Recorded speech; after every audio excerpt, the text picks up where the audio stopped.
Bonjour à tous. On va suivre dans cette vidéo qui est en fait une deuxième partie de la programmation des réseaux de neurones. Donc c'est une suite de ce qu'on avait vu pendant la partie précédente et qu'on a déjà publié sur notre chaîne.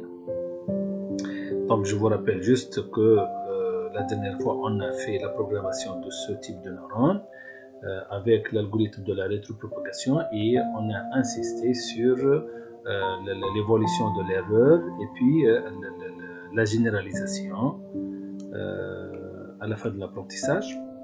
On va passer maintenant à la programmation du réseau de neurones. Alors, le réseau de neurones, voilà, c'est ça, réseau de neurones multicouches. Dans le programme qu'on a donné dans ce cours, on a considéré deux couches seulement, donc une couche de sortie et une couche cachée avec, bien entendu, l'interface d'entrée ou bien la couche d'entrée qui est une couche statique, c'est-à-dire on n'a pas de fonction d'activation, etc. Ce sont juste des entrées là. On l'appelle souvent la couche d'entrée, mais bon, c'est juste un interfaçage. Bien sûr, dans le programme qui est ici, on peut avoir un nombre de neurones cachés variable et on peut avoir, entre autres, un nombre de neurones dans la couche de sortie aussi variable. C'est la variable N2. Donc,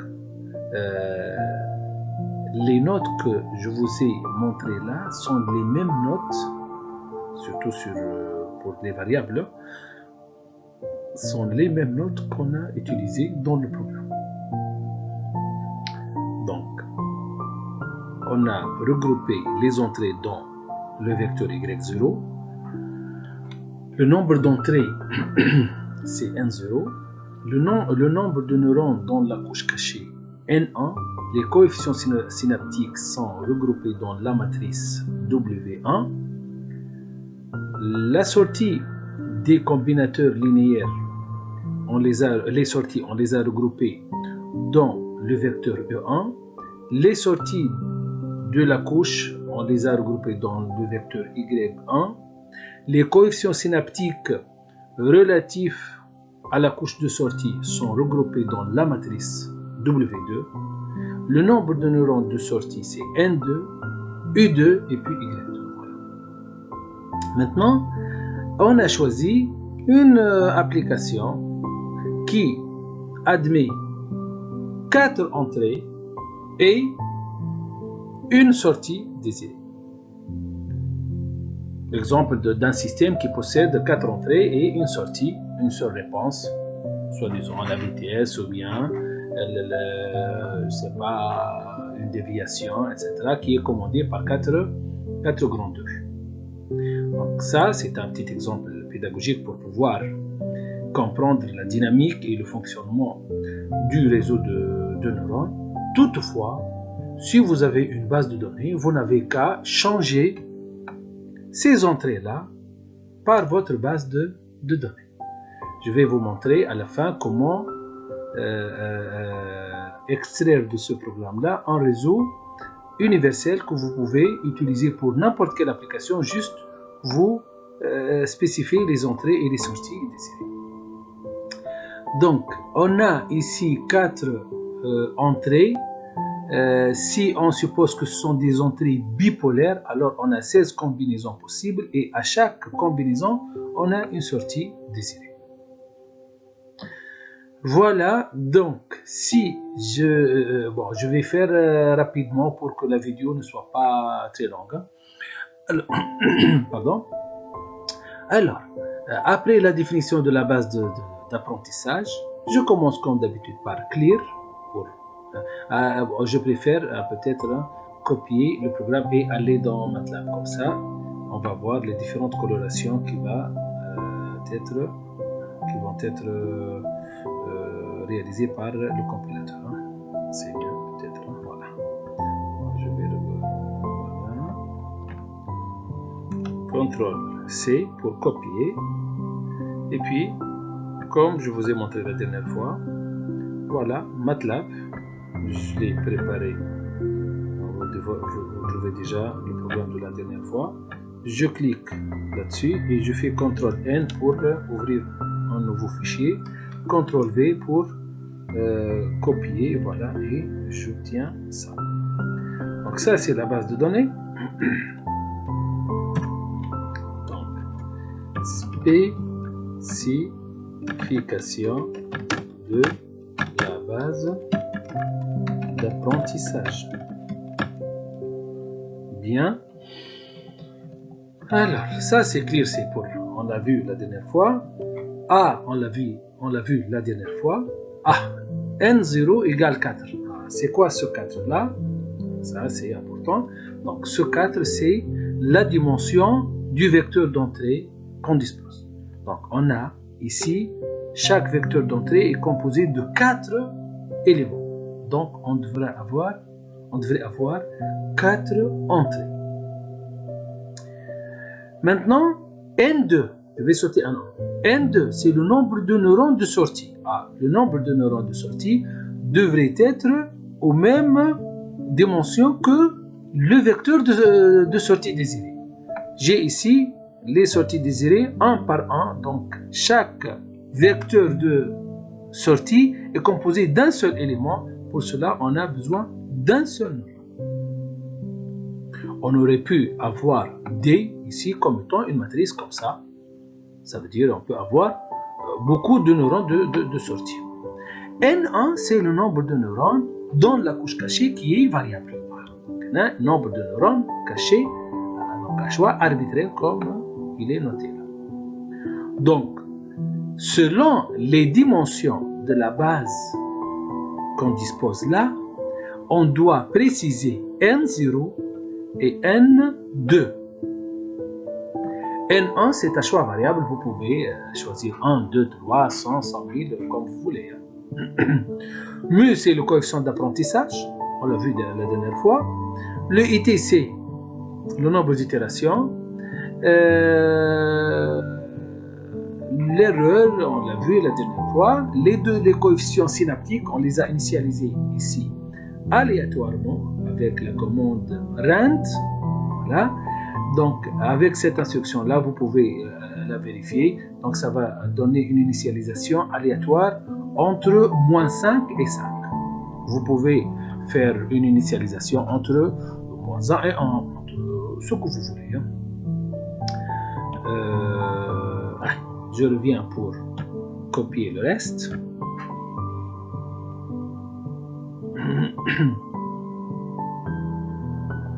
Comme vous voyez. Alors,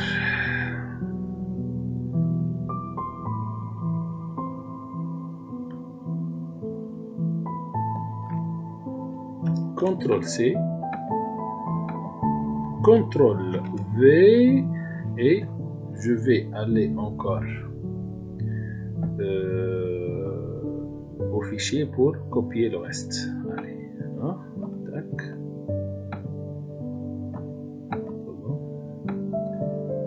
Voilà, CTRL-C, et puis je reviens, CTRL-V. Voilà, en principe, bon, je vais faire comme ça, et je vais la rendre texte par un commentaire, par la commande CTRL-R, pour ne faire que l'apprentissage. Donc, voilà, donc si on suit un peu, maintenant, regardez, for i égale 1 to 60. Donc, on a tout 16. 16, c'est quoi? 16, c'est quoi? C'est le nombre de vecteurs, le nombre de mesures, le nombre de patterns, si vous voulez. D'accord? Donc, si votre base d'apprentissage change, donc vous devrez changer, entre autres, ce 16-là. Maintenant, y0, regardez, on a écrit 0,5, une constante là, et puis V, I, donc la ligne numéro I, toutes les colonnes. Donc, dans V, je suppose, je vais faire une simulation. Alors, si je pose I égale à 1, donc ça va lire V de 1, 2 points, c'est-à-dire toutes les colonnes. Donc, première ligne, toutes les colonnes, je reviens à V, première ligne, toutes les colonnes A. Donc, je vais lire tout ça à la fois. Donc, qu'est-ce qu'on aura? On aura la première mesure de V avec cette entrée constante qui va s'ajouter à chaque fois. Donc ça ne pourrait être que le biais qu'on a considéré ici égal à 0,5. Vous pouvez le changer égal à 1. Mais bon, on a choisi 0,5. Hein. Puis, avec le coefficient, le vecteur du coefficient synaptique, on a ici les entrées linéaires U1. U1 qui sont là. U1, voilà. Vous voyez? C'est ça. Puis, la sortie des fonctions d'activation, Y1. Puis, alors, Y1, c'est les sorties, Y1, c'est les sorties là. Donc, ça calcule seulement les sorties de ces neurones. Donc, je dois ajouter le biais pour pouvoir calculer U2. Donc, je reviens à, voilà, on a ajouté le biais ici, 0,5, et on a juxtaposé avec à 0,5 Y1, donc pour avoir un Y1 final qui est Y1 augmenté par ce biais-là. Puis voilà, U2 et Y2, la sortie finale du réseau de neurones. Donc, la sortie du neurone, la réponse du neurone, la réponse du réseau de neurones, on va la trouver dans Y2. Très bien, maintenant, on calcule l'erreur entre la sortie désirée et Y2. Remarquez, on a mis ici, maintenant dans notre simulation verbale, on a supposé que I égale à 1. Donc ça va lire D2,1. D2,1, où est-il là? D2,1, c'est celui-là. Donc, pour la première entrée, on a associé la sortie désirée. Comme ça, si je vais aller vers la deuxième entrée, D de I va devenir celui-là, ainsi de suite. Comme ça, on aura la dynamique de correspondance entre l'entrée et la sortie désirée. Voilà. Maintenant, delta 2 et delta 1, ce sont les calculs des gradients, des erreurs rétropropagées dans les couches. Vous n'avez pas à chercher les détails de calcul. C'est pas à la portée peut-être de ce niveau-là. Et puis on a ici plutôt l'adaptation des coefficients synaptiques, c'est-à-dire voilà ici ça se fait l'apprentissage. Donc W2 égale l'ancien W plus mu fois Y1 fois delta 2, voilà, ça c'est la méthode de gradient. Puis on a vu ça, cette commande-là la dernière fois, c'est pour la mémorisation des erreurs calculées avant de sortir de cette boucle for. Donc, à la fin de cette boucle for, j'aurai fait une itération. Maintenant, je dois augmenter le compteur de ce while là pour calculer, pour plutôt augmenter le nombre d'itérations.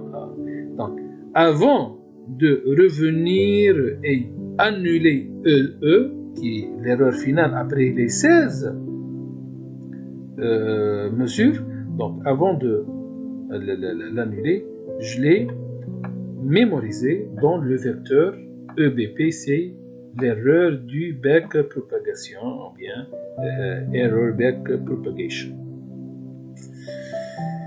Ça, c'est juste pour afficher l'erreur finale, c'est juste un affichage, et puis le traçage en échelle semi-logarithmique qu'on a parlé aussi la dernière fois. Alors, allez, je vais faire l'exécution. Bien sûr, en exécutant, il va me demander le fichier, enfin le répertoire dans lequel je vais enregistrer, je vais choisir le bureau, voilà, et je vais écrire réseau de neurones multicouche RNMC. Enregistrer, voilà. Change, yeah. Ah, donc il demande d'entrer. Regardez, voilà, enter the learning parameter. Par exemple, je donne de entrer, voilà. Donc, ça c'est l'erreur finale et le système va me tracer là. Vous voyez? Donc, l'erreur finale. Je peux mettre grid pour tracer. Là. Donc, vous voyez qu'on a une erreur décroissante excellente qui va vers 10.2. Voilà, malgré que c'était compliqué, hein, vous voyez. On ne peut pas voir la surface de séparation, ou bien les droites de séparation de ces données-là. Et voilà. Maintenant, si je fais une autre simulation, entre the learning, par exemple, je donne 4. Ah, l'erreur, voilà. Bon, oui, c'est bon. Oui, maintenant, vous pouvez jongler, changer, faites ce que vous... Ah, voilà, donc j'ai donné 5. 3 10 puissance moins 5. Oui, quoi, ça, c'est c'est un bon apprentissage. Maintenant, c'est bien, vous pouvez varier, par exemple, le nombre de neurones cachés dans la couche cachée. Si je choisis 1, par exemple, on va voir. Tac, je donne 5 de tout à l'heure.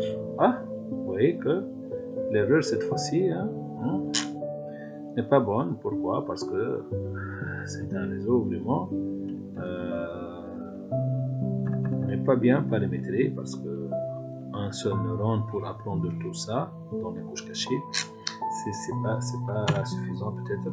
Donc c'est ça. Donc en faisant varier ces variables-là, on va avoir une certaine expertise qui va nous permettre de, soi-disant, choisir correctement ces variables-là. Il n'y a aucune règle qui va vous aider à choisir ces variables à part l'expertise. Voilà. Maintenant, j'ai choisi 4. Hein. Et bon, l'erreur. On peut aussi augmenter le nombre d'itérations. Par exemple,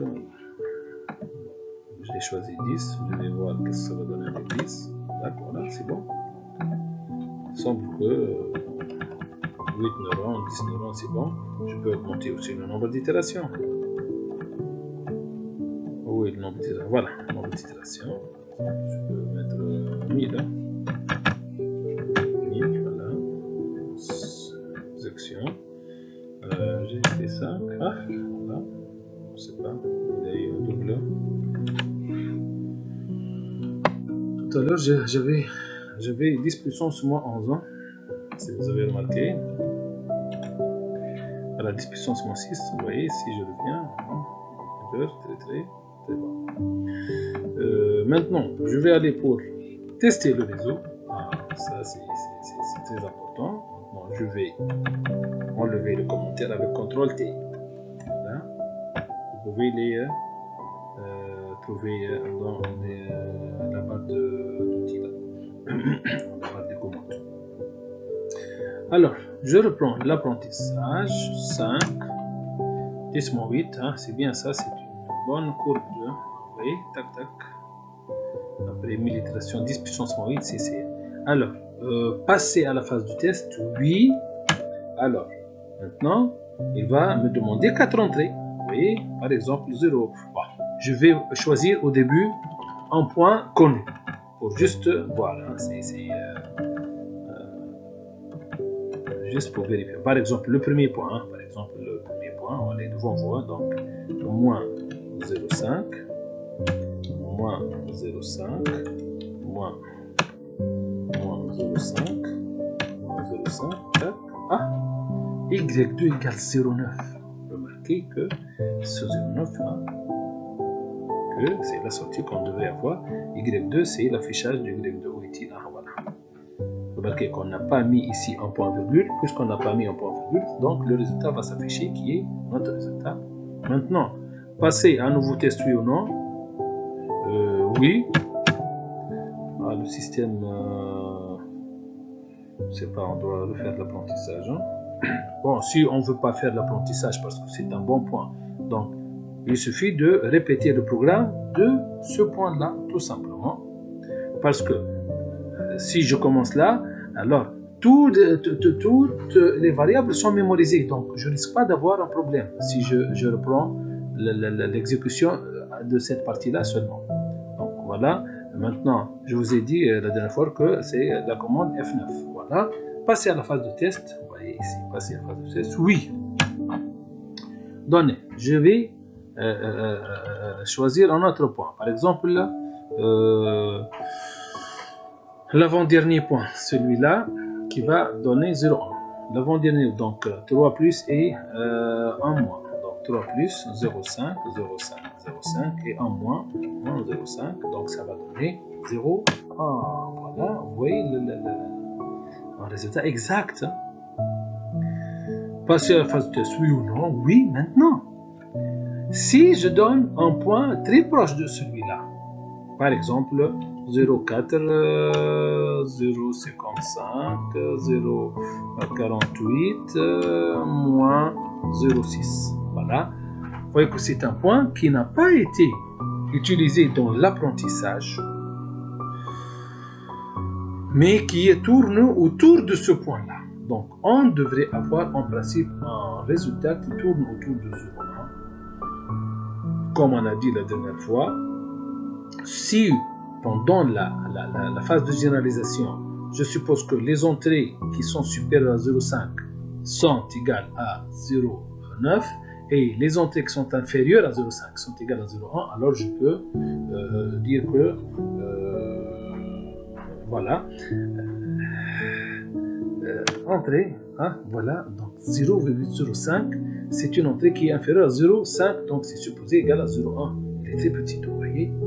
Donc là, on dit que le réseau a reconnu ce point-là, qui appartient à la classe de ces points.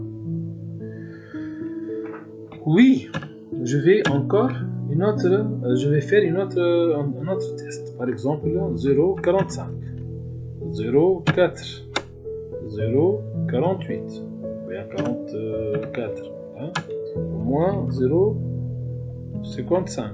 Voilà, donc c'est toujours la même chose. Hein, tac. Ah, voilà, un point. Vous voyez que tous les points qui vont être qui vont tourner autour de ce point vont avoir un résultat exact. Maintenant, oui, alors je vais choisir le premier point. On a vérifié que ça donne 0,9 tout à l'heure. Alors je vais donner des valeurs proches. Moins 0,54, moins 0,6. Hein. Oui, vous choisissez ce que vous voulez. Moins 0,44 et puis moins 0,50. Voilà, c'est un point qui tourne autour de ce premier point. Donc en principe, on devrait avoir quelque chose de très proche de 0,9. Alors voilà. Voilà. Non, voilà, je vais sortir. Voilà. Tac, voilà, ça y est. Bon. Non. Je veux sortir. Bon, allez, on va sortir, voilà.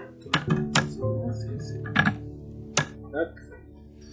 Maintenant, si vous voulez utiliser ce programme dans un autre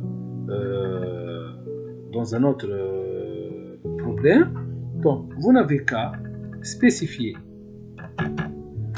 les entrées dans cette matrice, les sorties dans cette matrice. Voilà. Maintenant, ceci, vous pouvez la changer ou la garder. Ceci, ah voilà, ça devrait être défini par la dimension du vecteur d'entrée et ça, celui-là, ça va être défini par la dimension du vecteur de sortie. Et tout le reste, eh bien. Nombre d'itérations, c'est un choix arbitraire. Donc tout ça ne sera pas touché. Voilà. Maintenant, ici, à ce 16-là, ce 16, on doit la changer selon le nombre de vecteurs d'entrée. Donc ça ne va pas être touché. Ici, bon, si vous avez une matrice, donc vous devrez l'écrire sous forme de matrice. Et c'est tout, voilà. Donc vous avez, bon, bien sûr, la phase de visualisation, selon le nombre de inputs là, vous devrez changer pour avoir un nombre d'entrées correct. Voilà. Ici, on aura un réseau universel à deux couches, une couche cachée et une couche de sortie, et qui peut être utilisé dans n'importe quel problème. D'accord. Voilà, j'espère que c'était clair. Et au revoir.